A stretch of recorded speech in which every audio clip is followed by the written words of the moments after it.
The Ubisoft graveyard is expanding, actually, and this is one that certainly raises some eyebrows. Spurred us to take a look at the Ubisoft catalogue, and we think they've lost their minds. It's almost like Let's Think. There's almost definitive proof that they've completely just lost the plot entirely, because the sheer amount of stuff they're doing that they've tried before and hasn't worked, or stuff they're just going, well, why are you doing this? Why are you just copying other games? It hasn't worked. Yeah, the sheer amount of shit they are flinging at the wall is just wild. So the first thing, though, is the death of a game, and that game is Ghost Recon Breakpoint. So that game came out, big old clown fiesta, because basically they took Wildlands, which could actually be played like a Ghost Recon game, but then they put in Division-style numbers and gear grindy stuff, which people hated.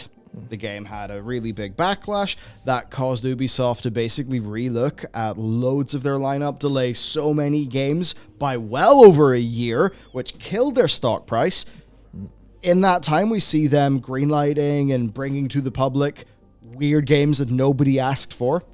Then, of course, when we hear about Breakpoint again, well, there's actually some decent attempts by its team to fix it up. And then, of course, we hear about the NFT project.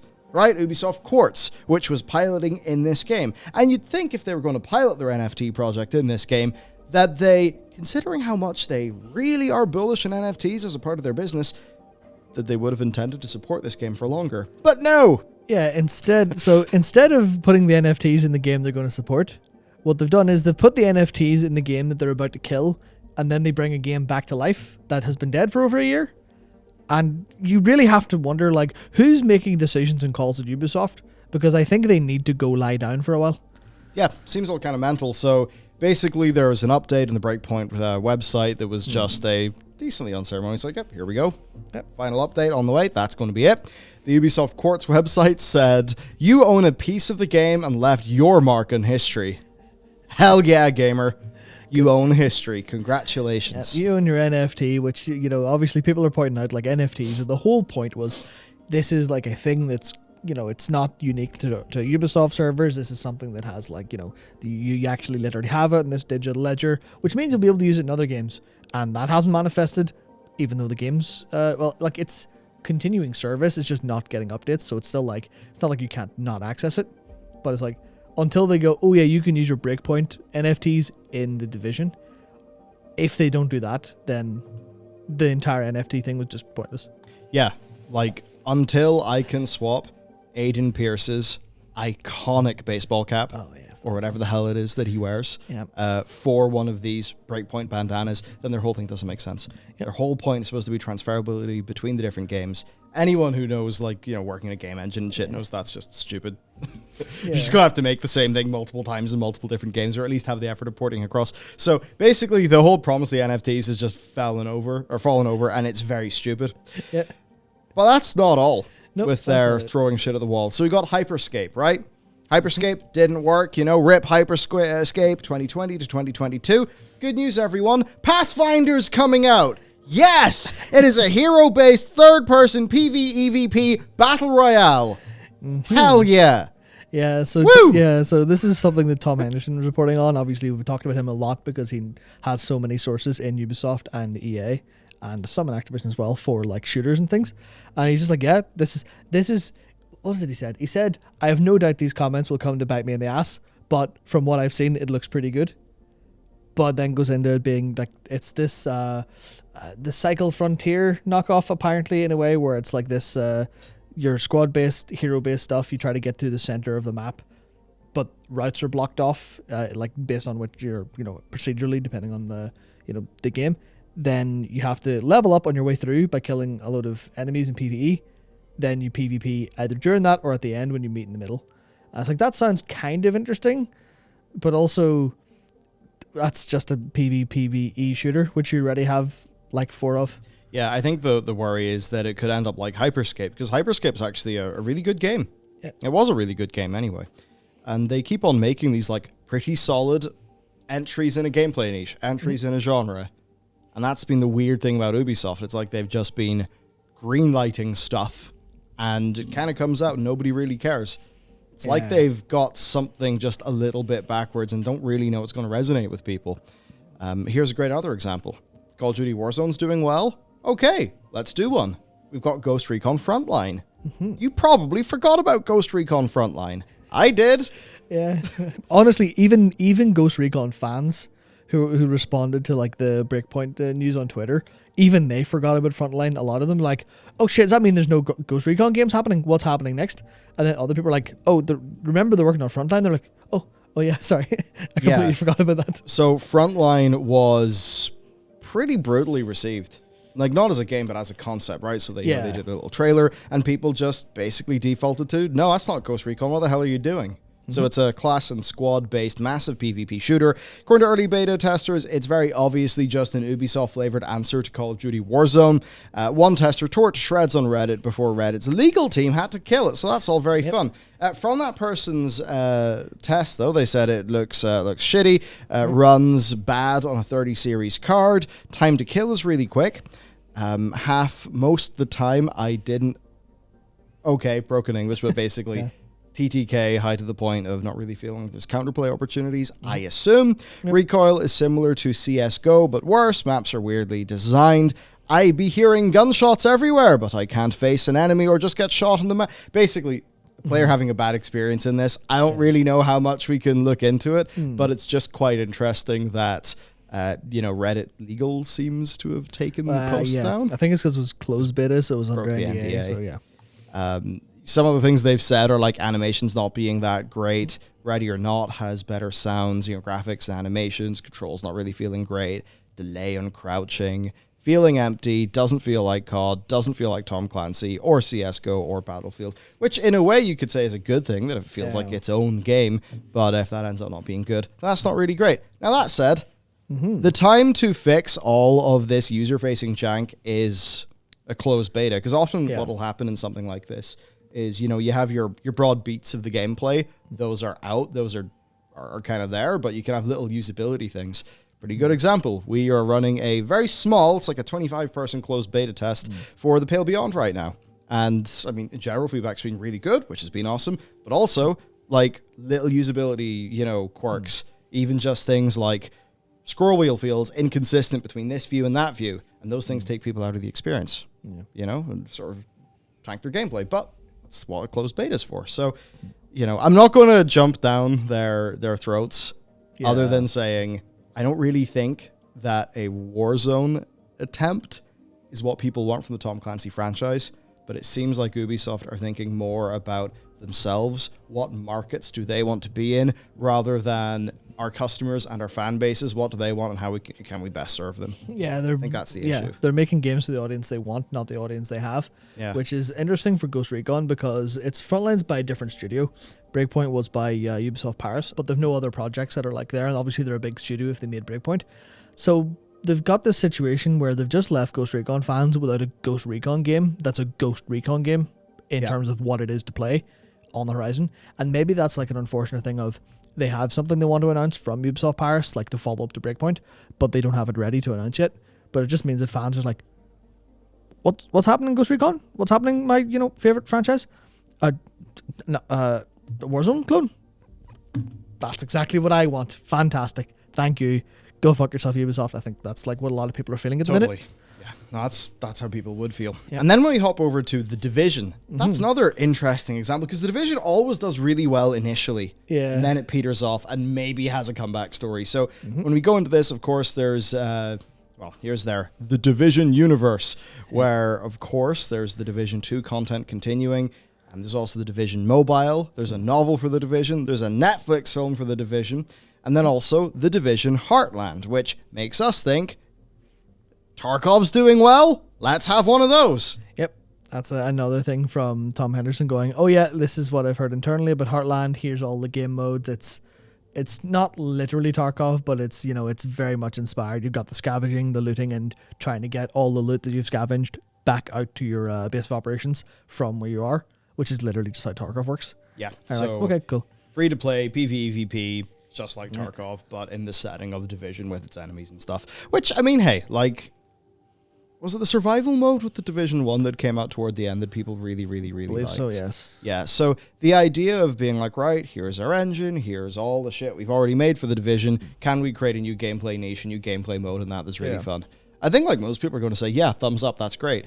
I guess it's just how do you go from the Rainbow Six Siege zombie event that was really cool to the what's it called, Rainbow Six Extraction, which gets significantly less good feedback, especially if you were paying for it at full price and not getting it in Game Pass.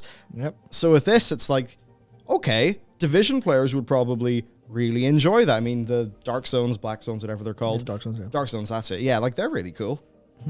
Okay, you could see how this could work. It's just, will they manage to Ubisoft it again? I mean, that's the thing where this is where you get into the fact that they're also just, after a year of complete silence, they're playing at Necromancy with the Division 2.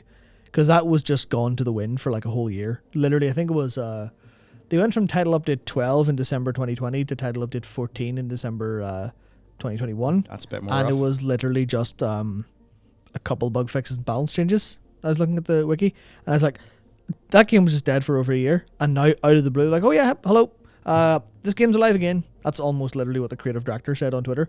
Just like, yeah, this is a return to normal. We're back to full support. We were working on it silently for a year to make it better. Here's a couple of changes we're doing. Here's a new game mode entirely for you.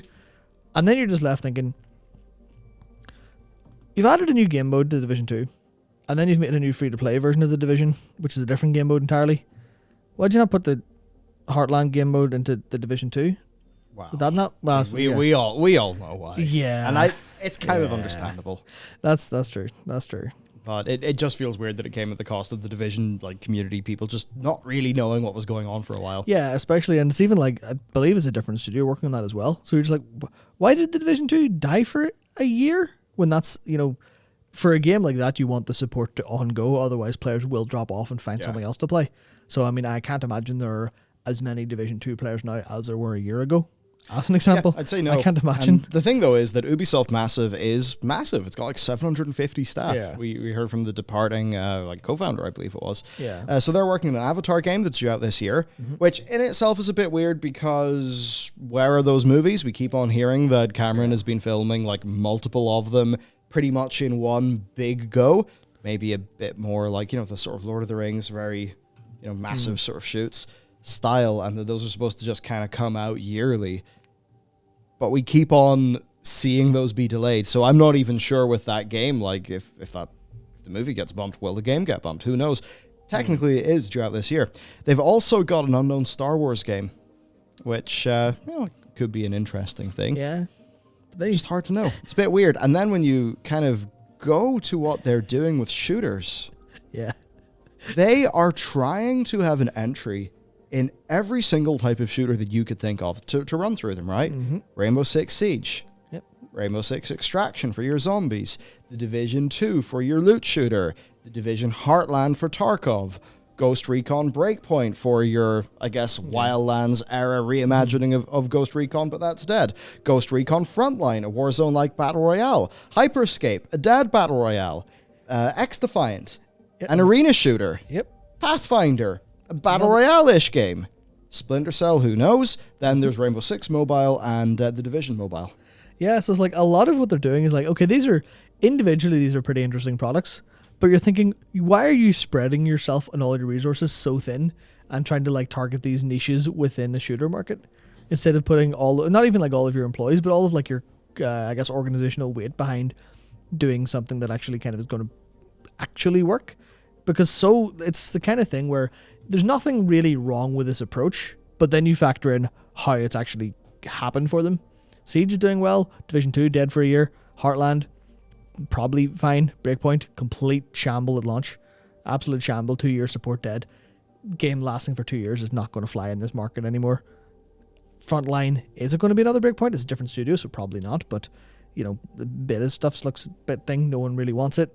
Hyperscape, again, 2 years, dead. Is X-Defiant going to last longer than a year or two? They dropped the Tom Clancy name off that because they're having creative design changes and stuff. And they're thinking, well, what are you doing with that? How are you supposed to have faith in that? If Pathfinder doesn't get, however many million players, is it going to Hyperscape? And this is all the stuff why are you're like you said, they're throwing stuff at the wall to see what sticks. And it's just weird because what I like is that they have lots of games. Yeah, that's lots great. of different types of gameplay. Yeah. I guess it's just an issue of framing and of, if you had this quantity of games, but they just felt a little bit more like they were following what their users want and making the products that their users are playing like better and better and better. Maybe that would feel better, because there's just a bunch of like random, okay, we see you've taken the brand that we like and you've brought it to a market you want to be in. Yeah. And often that happens and it feels good because the company makes us feel good about it. But Ubisoft don't seem to be able to do that. Yeah, because there's something about their approach means they can't like really super target it for users. They can't market it so everyone really, really wants it and loves it. But also they never follow through. Like, I think, because obviously Connell loves Wildlands, and like he was saying it was like supported really well for 4 years. But it's just this case of like they do not have the follow through. Everyone's looking at this approach and going, I know you're going to kill this in a year if it doesn't do well, which means is it worth my time trying to get into it in the first place? And then too many people think that, and then it's a self-fulfilling prophecy, and they just don't have that will to go, no, this is we're going to do this one really well and give it everything.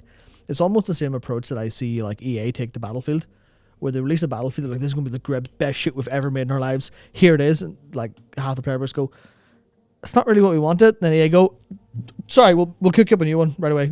Sorry about that. Yeah. And that's the kind of thing where you don't ever expect them to do anything like properly, because they have that track history of just kind of half-assing it a little bit or trying something new that nobody wants. Yeah.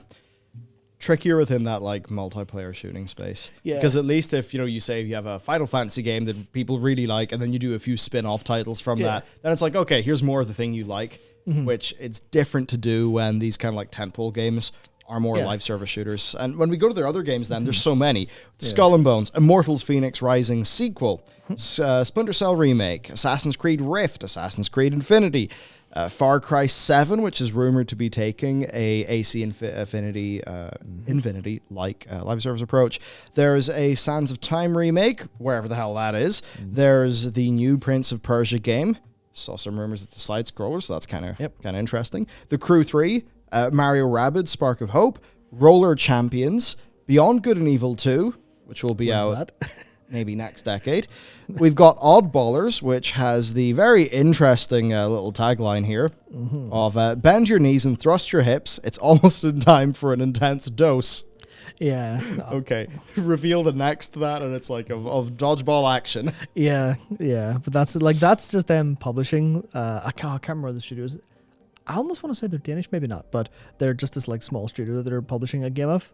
But it's still like, that's interesting that you're just kind of doing that, because that's a game goes, here's a dodgeball game. Great, seems fantastic. cool. Yeah. And then to finish it off, there's Star Wars, Avatar, and the Settlers remake. Yes. Probably more, of course. Ubisoft have a massive headcount in so many different studios. There's also Child of Light is interesting, because that game was released, then they cancelled the whole UbiArt program and the people left it, and it was like, what this is very interesting. But then Bloodstained Ritual of the Night got the main character of Child of Light, Aurora, added recently. And I was like, have you been making a Child of Light 2 this whole time? But where are the original creators? What's happening? This is very confusing. But it's like, for those games, it's like okay when it's like, here's a kind of a fire and forget game. But they seem to take the same approach to, like you were saying, the tentpole games. Or like, you can't just kind of fire and forget with a game that's supposed to get years of support and supposed to be like, okay, this is the big one. This is the one that will like be a tentpole.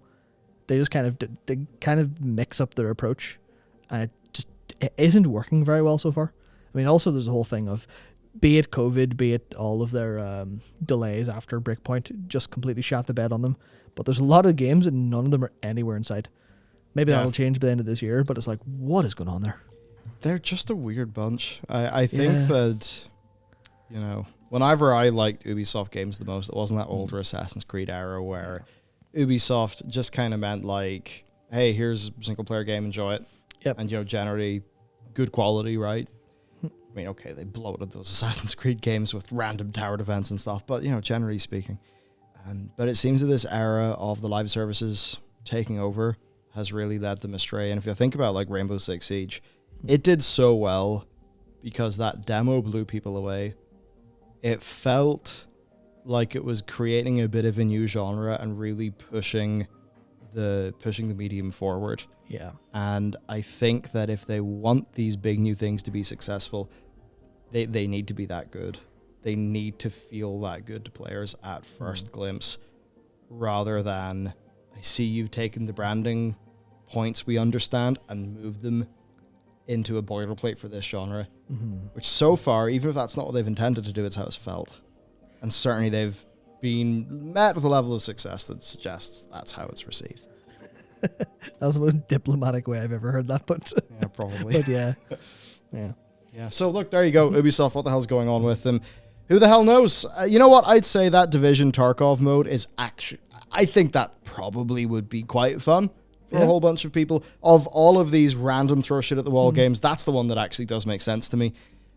As for the rest, it's just general confusion. X-Defiant, I mean, maybe if that's super good and launches in a Call of Duty lull year, then it could be good. But I have a feeling that they're not going to wait long enough for there to be the Call of Duty lull year, which I believe is 2023. Yeah, it's not this year, it's the year after. Yep. Considering that X-Defiant something we've known about for just a little bit. Yeah. Anyway, weird. And that's basically it for the video. So let us know, what are these weird Ubisoft titles would you actually be interested in? I'll see you next time.